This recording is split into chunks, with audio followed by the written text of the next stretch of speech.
사랑하는 시청자 여러분, 안녕하세요. 오상철 목사입니다.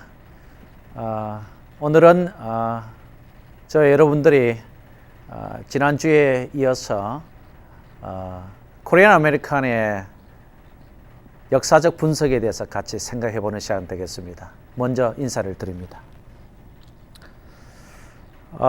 우리 역사하면 무엇이 기억납니까? 역사하면 히스토리죠. 근데 히스토리 속에서 특별히 이민자의 역사, 이민교의 역사, 그리고 이민사회의 역사, 이런 얘기를 우리가 나눌 수 있을 것입니다.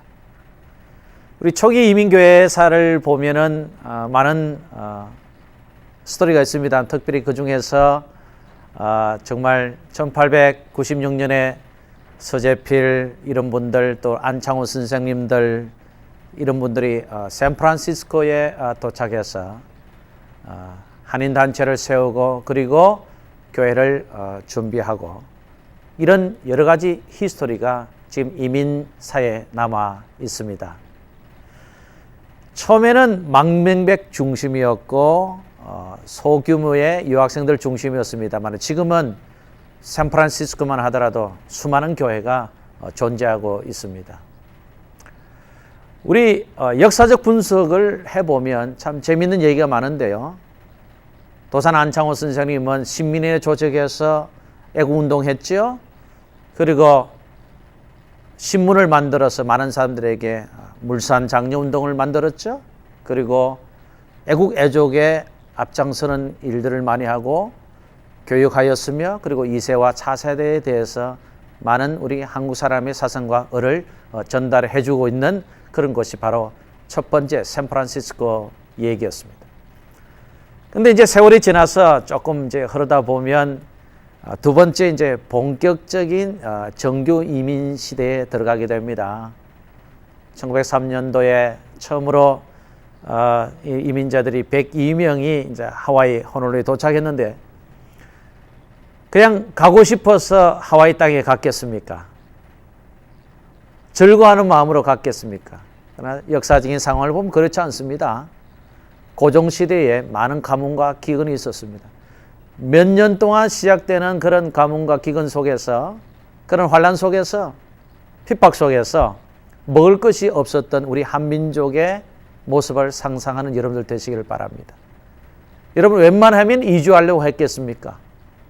웬만한 상황 같으면 우리 고향이요, 우리의 친구들이 있는 곳이요, 우리의 정이 묻어 있는 곳이요, 우리의 역사가 있는 곳이요, 우리의 아픔과 서러움과 우리의 비전과 희망이 있는 곳을 떠나려고 했겠습니까? 먹을 것이 문제였습니다.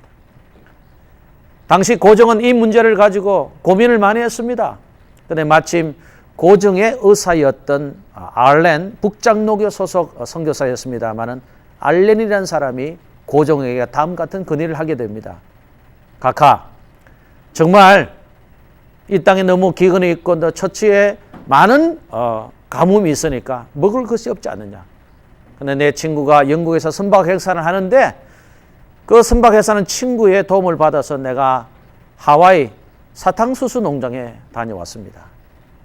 근데 가보니까 중국 사람들이 일을 하고 그 다음에 일본 이민자들이 일을 하는데 아직도 일손이 모자라서 우리 조선, 우리 사람들의 손이 필요하다는 것을 알게 되었습니다. 물론 노동을 하고 힘듦을 가지고 많은 수고로움이 있겠지만 우리 조선에 있는 사람들을 이곳으로 보내어서 그들을 하여가 성공하게 하고 또 자유로운 생활을 하게 하는 것이 어떻겠습니까? 이런 건의를 하게 됩니다. 그때 고종 황제는 이 뜻을 수록하고 전국 방방국에 방을 이제 붙이게 되죠. 그런데 여러분 기억하십시오. 하나님께서 역사를 개입하시고 역사를 주관하신 분들 아십니까? 바로 이때에 인천 내리감리교회에 선교사로 왔고 담임 목사였던 존스라는 목사님이 계셨습니다. 이분이 교인들에게 광고를 하게 됩니다. 하와이 사탕수수 농장에 일꾼이 필요하니까 교인들도 기근에 허덕이고 가뭄에 허덕이고 아픔이 있으니까 우리 그곳으로 가서 열심히 일을 하자는 그런 권면을 하게 됩니다. 그랬더니 교인들이 인천 내리교회 교인들이 60명이 조인을 하게 됩니다. 그래서 밖에서 온 사람들 40여 명하고 또 인천 내리감리교회 60여 명이 합쳐가지고 102명이 인천 제물포항을 떠나가지고 요코하마의 신체 검사를 통과하고 제일 먼저 하와이 사탕수수 농장에 도착하게 됩니다. 바로 이것이 첫 번째 정규 이민계의 스토리입니다. 이민자들이 단순하게 왔습니까? 이민자들이 큰 자유와 꿈을 가지고 희망을 가지고 왔습니다만은 단순한 생활이 아니었습니다. 당대의 기록을 보면요, 하루의 임금이 75센트였습니다. 여러분 별로 놀라지 않네요. 1903년도에 하루 임금이 75센트였습니다.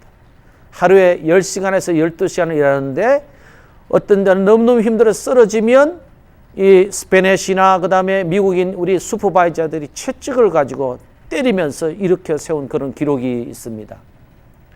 하루에 75센트 가지고 한국 조선보다는 더 자유로운 환경이요, 더 좋은 환경일 줄 모르지만 그 마음이 얼마나 서러웠겠습니까? 얼마나 아팠겠습니까? 그러나 기억하십시오. 우리 1세 이민자들, 특별히 정규 이민한 하와이 첫 번째 노동자들은 굉장히 어지력이 강했다는 사실입니다. 밤늦도록 수고하고 노동에 힘했지만 그들은 엑스트라를 벌기 위해서 세탁소를 조그맣게 운영해가지고 미국 사람들 세탁하고 다 옷을 봤습니다. 그래서 깨끗하게 다리고 손으로 다 수선하고 그 다음에 론드리 해가지고 그 사람들에게 팔기도 하고 그 다음에 미국 음식을 만들어서 팔기도 하고 또 에이시안 푸드를 만들어서 코리안 푸드를 만들어서 팔기도 하고 이러면서 그들의 힘듦에도 불구하고 수고로움에도 불구하고 그들은 결코 지치지 않고 굳건한 정신과 비전으로 출발한 것이 바로 하와이 첫 번째 우리들의 선조들의 얘기입니다. 여러분, 지금 하와이 대법관을 중심으로 해서 수많은 프로페서들, 하와이 대학의 교수들, 그리고 변호사들, 의사들 이런 분들이 하와이를 통해서 북미주에 다 상륙했습니다. 일부는 LA로, 일부는 뉴욕으로, 일부는 달라스로, 일부는 시애틀로, 일부는 워싱턴 DC로, 일부는 시카고로, 일부는 뉴저지로 점점 이주하면서 그 1세 하와이 이주민을 통해서 그 사람들을 통해서 배출되었던 2세, 3세들이 미 전역에 다 포진되고 있다는 사실입니다. 사랑하는 여러분, 이 사실을 어떻게 생각하십니까? 그들이 처음에 왔을 때 첫 번째 상선 갤리코를 타고 이 땅에 왔습니다마는 아무런 꿈도 자유도 없었고 오직 존스 목사님의 말을 믿고 고정 황제의 말을 믿고 아무도 모르는 친척도 없고 연고지도 없고 친구도 없고 아무것도 없는 그 미지의 땅, 그 땅을 향해서 출발하는 이민자들이 그렇게 고생하고 아픔을 당했지만 결코 낙심하지 않은 것은 그들의 마음속에 무엇이 있었다고 생각하십니까? 그들은 역사의식이 있었습니다. 다시 한번 말씀드립니다. 우리 하와이 이민 1세의 마음속에는 어떤 생각이 있었냐면 그들은 우리 조국을 위하여 우리 민족을 향하여 그리고 차세대를 향하는 분명한 역사의식이 있었습니다. 그렇다면 그분들 마음속에 역사의식이 있다는 것을 어떻게 증명할 수 있겠습니까? 자녀 교육을 열심히 했습니다. 비록 그들은 먹지 못하고 헐벗고 아픔을 당하고 쓰름을 당하고 신음을 당하고 정말 빨래를 하고 달에서 주고 음식을 만들어 팔고 사탕수수 그 땡볕 밑에서 엄청난 종노동을 하고 허리가 끊어질 정도로 고생을 했지만 하와이 이민 1세에 가지고 있는 마음은 뭐냐면 역사의식이 있다는겁니다. 그 역사 중에 가장 중요한 포인트는 자녀 교육에 대한 얘기입니다. 그러므로 자녀 교육을 얼마나 열심히 했는지 모릅니다. 여러분 그 당시에 기록을 보면요. 문맹자가 80%였다고 합니다. 여러분 80%가 뭐냐면 글을 읽을 수도 없고 쓸 수도 없습니다. 듣는 거 외에는 없습니다. 그러나 그들은 하와이 농장에 모여서 예배를 드린 곳이 하와이 그리스도 감리교회 아닙니까? 그곳에 점점 정착하면서 선대의 스쿨을 얼마나 장려한 줄 모릅니다. 교육하고 한국 사람의 의를 가르치고 예수 그리스도의 정신을 가르치면서 점점점 자유교육을 잘 했더니 그 사람을 통해서 훌륭한 인물이 배출되었다는 것은 그분들 마음속에 훌륭한 역사적인 정신과 의식이 있었기 때문입니다. 여러분, 초기 이민교회사를 보면 참 재미있는 얘기가 많은데요. 처음에 우리가 그 연구를 하다 보면은 이런 스토리를 접하게 됩니다. 거기 1세대들이 먼저 가서 이제 정착을 했지 않습니까? 이제 열심히 중노동하고 아픔을 당했지만 노력하고 땀을 흘려가지고 이제 집도 마련하고 교회도 이제 짓고 이런 가운데 이제 나이가 많이 들었습니다. 20살에 간 사람은요 30살이 되었고 35세가 되었고 40살이 되어갑니다. 그런데 가장 큰 고민은 배우자를 구하기 어려웠다는 사실입니다. 배우자가 없습니다. 그러니까 이분들은 고민에 빠졌습니다. 그럼 배우자를 어떻게 할 거냐? 그래서 아주 극한 일부는 미국 사람하고 결혼을 했지만 대부분의 사람들은 조선 정부로부터 배우자 오기를 바랐습니다. 그래서 한국에 연락하게 되죠. 그래서 이제 방을 붙이고 이제 모집한 것이 바로 사진신부란 얘기입니다. 사진신부라는 것은 이쪽에 하와이 농장에서 일했던 우리 1세 한인 남자들이 사진을 보냅니다. 그리고 조국에 있는 우리 여자들이 이제 사진을 보냅니다. 그리고 사진을 서로 교환하게 됩니다. 교환해서 참 얼굴이 잘생겼구나, 이제 자리를 잡았구나, 그리고 이제 이렇게 살아가는구나 서로 사진을 교환하게 됩니다. 특별히 인물 사진을 많이 교환했습니다. 그래서 이제 약속한 날짜에 이제 배를 타고 우리 일명 사진 신부들이 이제 제몰파항을 떠나가지고 이제 하와이에 도착하게 됩니다. 하와이에 도착해서 이제 사람들을 만나고 자기의 짝이 어디 있는지 이제 항구에서 서서 기다렸는데 아무 기다려도 사람이 나타나지 않더랍니다. 근데 어떻게 좀 나이 많이 들게 또 노인처럼 생긴 그 어떤 사람이 자기한테 와서 혹시 그 사람이 아니냐고 물어보더랍니다. 그래서 맞다고 그러니까 자기가 바로 그 사람이라고. 자기하고 결혼하려고 했던 사진 신부 맹세를 했던 그 사람이라 했더니 깜짝 놀랐다는 얘기입니다. 왜냐하면 거의 늙은 사람처럼 보였기 때문입니다. 여러분, 하지만 놀라지 마십시오. 비록 나이가 들고 좀 늙게 보이고 중노동을 많이 해서 아픔과 고단을 신을 겪고 비록 나이는 들고 인생의 연륜이 있게 보일지 모르지만 여러분, 나이 어린 신부와 나이 많은 그 사람들이 같이 짝을 지어가지고 행복한 신혼생활 하면서 결혼해서 애들을 낳았는데 지금 그분들이 바로 하와이 세대로부터 태어났던 2세, 3세, 4세, 5세, 6세 이렇게 연결되고 있다는 사실입니다.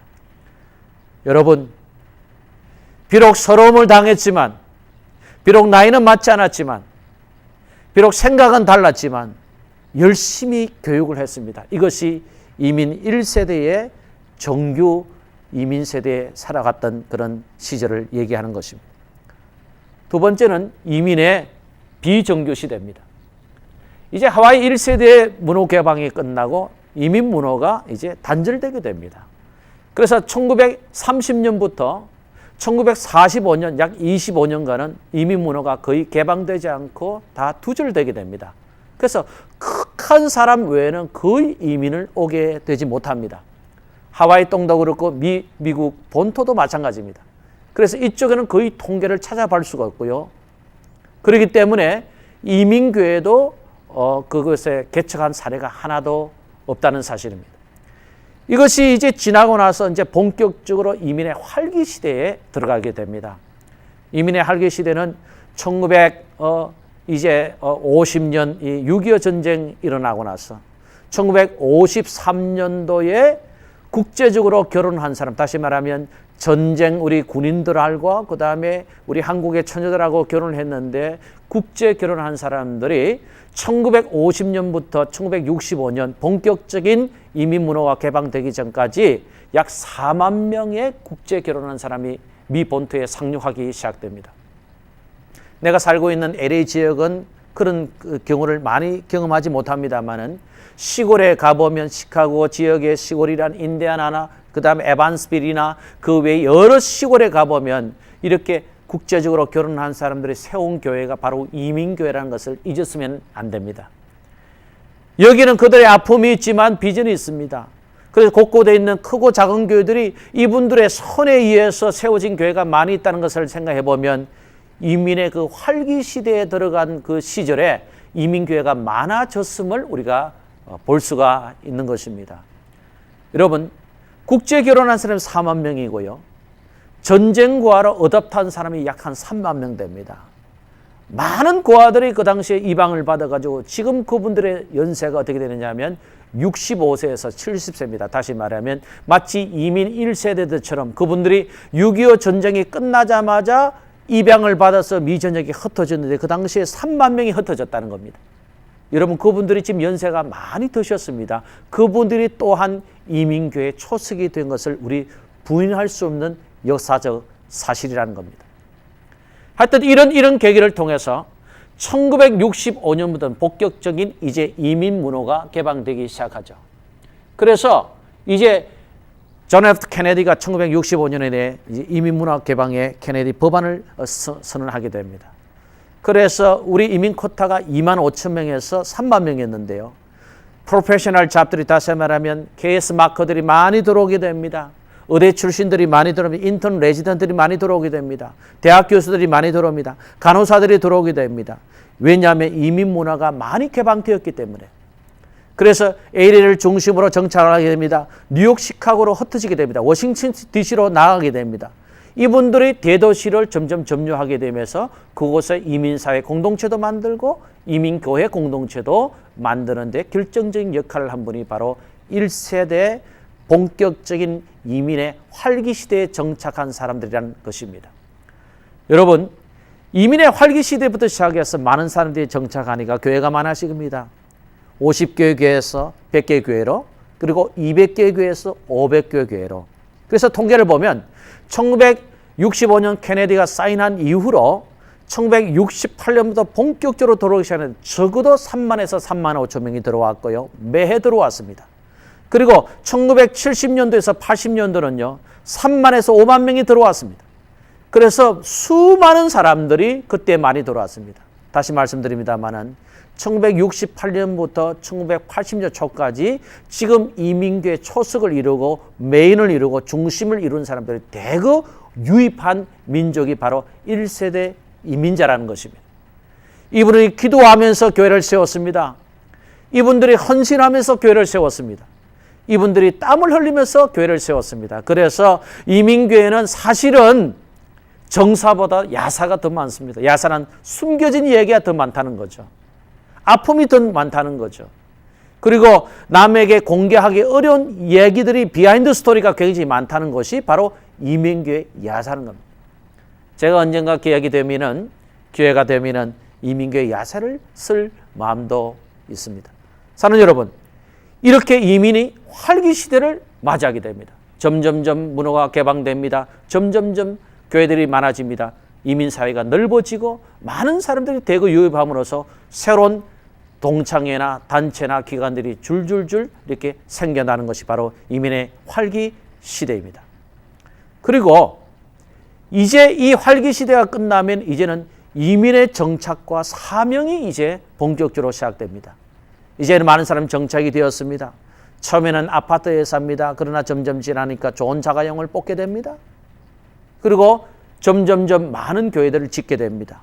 그리고 자기의 집의 스페이스도 점점 넓어집니다. 다시 말하면 이민자들이 정착하는 본격적인 도래가 되었다는 그런 얘기죠. 그러나 한 가지 잊지 말아야 될 것이 있습니다. 그것은 뭐냐면 이민자들이 정착하고 이민자들이 안정을 누리고 이민자들이 이제는 경제적으로나 영적으로나 풍요함을 느낀다 할지라도 한 가지 잊지 말할 사명은 뭐냐면 이민자의 사명이 있다는 것입니다. 이민자의 사명이 무엇입니까? 그것은 이제 우리가 안정을 받고 풍요로움을 느끼고 행복을 가지고 이제 자녀들도 대학을 졸업하고 좋은 직장을 다니고 1.5세가 배출되고 2세가 배출되고 메인에 들어가서 많은 학자들도 나타나고 전문적인 직종이 나타나고 그리고 많은 인재들이 메인에 가서 활동하고 있습니다만은 자칫 잘못하면은 우리가 한 세대로서 끝날 수 있는 역사적인 단절 현상을 경험할 수도 있기 때문에 우리 이민자들이 가지고 있는 사명이 이렇게 귀하다는 것입니다. 이민자들의 사명은 뭡니까? 이제 이곳에 정착하는 가운데 아픔을 가졌습니다. 서름을 가졌습니다. 눈물을 흘렸습니다. 고난을 당했습니다. 그러나 여기서 끝나는 것이 아니라 이제는 우리가 가지고 있는 경험과 이런 아픔과 우리의 눈물과 우리의 절망과 우리 이런 것을 다 뒤로 하고 정말 새로운 이민자의 사명을 가지고 출발해야 한다는 것입니다. 이민자의 사명이 뭡니까? 그것은 돌아보는 일입니다. 그동안 사랑을 받았습니다. 많은 제공을 받았습니다. 미국 사람으로부터 많은 혜택을 받았습니다. 그러나 이제는 이 혜택을 받는 것으로 끝난 것이 아니라 나눠줄 줄 아는 삶, 베풀 줄 아는 삶, 사랑을 표현할 수 있는 삶, 그리고 옆을 돌아보고 혜택을 쉐어링할 수 있는 비전이 우리 가운데 필요한 시대가 바로 이민자의 사명 시대가 아닌가 생각을 해보게 됩니다. 사랑하는 시청자 여러분, 어때? 경제적인 안정을 누리셨습니까? 자녀들이 메인스트림에서 성공하셨습니까? 일가 친척들이 와서 이제는 풍요로움을 느끼고 계십니까? 한 가지 기억하십시다. 그리고 잊지 마십시다. 초기 하와이 이민자들의 삶을 기억하십시다. 아니 어쩌면 여러분들이 미국 땅에 와서 고생하고 힘든 시절을 한번 돌이켜 보십시다. 만약에 그때 경험했던 힘듦과 수고로움과 아픔이 지금도 계속적으로 일어난다면 문제가 되겠지만 이제는 안정을 가지고 그리고 행복을 가지고 살아가는 이민자들이 있다면 제 말에 귀를 기울여 주시길 바랍니다. 이제는 나누어주는 삶을 살아야 될 줄 믿습니다. 가지고 있는 거 조금씩 나누어 주십시다. 그리고 미국 사회에 도네이션 하십시다. 여러분, 조금 있으면 우리 LA 다민족 성시아대에 우리 라토니아하고 같이 연합기도 성회를 하게 됩니다. 또 LA 같은 경우는 150민족이 모여서 같이 성시아대를 하게 됩니다. 여러분, 그분들이 볼 때는 우리는 성공한 민족입니다. 그분들이 우리를 평가할 때는 경제적으로나 지적으로나 미국 사회에서 성공한 민족으로 평가하고 있습니다.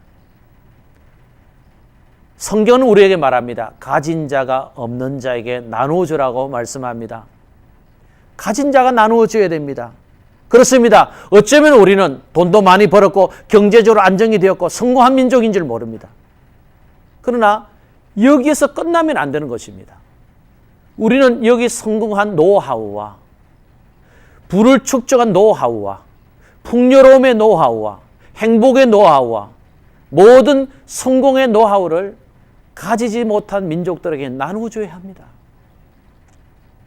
제가 살고 있는 지역에요, 아름다운 일화를 말씀드리겠습니다. 인근 학교에 가서 도네이션을 하는 하나의 얘기입니다. 본인은 그로서리 하는 사람입니다. 돈이 얼마 없습니다. 인컴이 그래 높지 않습니다. 그런데 옆인 하이스쿨에 가서 프린시플을 만났습니다. 그리고 얘기합니다. 현재 저는 그로서리를 하는 사람인데요. 돈은 얼마 안 되겠지만 여러분들 학교에 매년 1,000불을 기증하겠습니다. 그래서 졸업식 때에 코리안 아메리칸 어워드라는 이름으로 코리안 아메리칸 어워드님으로 매해에 1,000불씩만 장학금을 지불해 주시기를 바랍니다. 그런데 저는 지금 돈이 없기 때문에 매해 1,000불밖에 못합니다만 앞으로 인컴이 늘고 안정이 되면 매해 500불, 1,000불을 더해서 또 한 사람을 지급하기를 원하오니 허락해 주시겠습니까? 이렇게 요청했다는 겁니다. 그런데 그 교장 선생님이 그 말을 듣고 감동을 먹었습니다. 지금 이 학교는 그렇게 도네이션 하는 사람이 많습니다. 많은 사람들이 몇만 불, 몇십만 불 아니면 밀리언을 가지고 도네이션을 가지고 있는 것 같이 있는데 그거는 착각입니다. 그건 오해입니다. 언제든지 우리 학교는 웰컴합니다. 너무 당신의 이 도네이션을 너무 귀중하게 생각하고 너무 고맙게 생각합니다. 매년 1,000불만 가져오시면 한 사람에게 1,000불을 장학금 줄 수 있습니다. 그리고 코리안 아메리칸 어워드라는 이름으로 드리겠습니다. 그렇게 얘기하더라는 겁니다.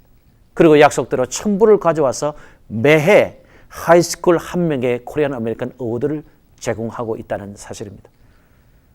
사랑하는 시청자 여러분, 우리가 어떻게 살아가야 되겠습니까? 바로 이것이 역사의식 아니겠습니까? 코리안 아메리칸의 역사적 분석은 바로 이것부터 출발해야 된다고 생각합니다. 여러분, 가벼운 것, 조그만 것, 작은 것부터 시작하지 않겠습니까? 초기 하와이 이민교의 출발부터 그리고 이민의 그 다음에 부재 상태, 활기 시대, 그리고 정착과 사명 시대를 겪어오면서 이제는 마지막 이민자의 사명 시대에 접하고 있습니다. 사랑하는 시청자 여러분, 이제는 나누어주고 돌보고 삶을 제공하는 작은 일에서부터 이민자의 사명이 실현되지 않겠습니까? 이것이 우리 주변에 있는 타민족에게 전달하십시다. 화이트에게 전달하십시다. 유로 아메리칸들에게 전달합시다. 그리고 히스패닉에게 전달하십시다. 우리 눈에 보이는 조그만 타민족들에게 우리 아름다운 정성을 펼치는 사랑의 손길이 되지 않겠습니까? 코리안 아메리칸의 역사적 분석, 이것부터 출발합니다. 우리 주변을 돌아보십시다. 그리고 역사의식을 가지십시다. 그리고 이 역사를 우리 옆에 있는 조그만 공동체 그리스도의 사랑으로 나눠주십시다. 오늘은 코리안 아메리칸의 역사적 분석에 대해서 강의하였습니다. 시청자 여러분, 한 주간도 주 안에서 평안하시고 건강하시기를 간절히 바랍니다.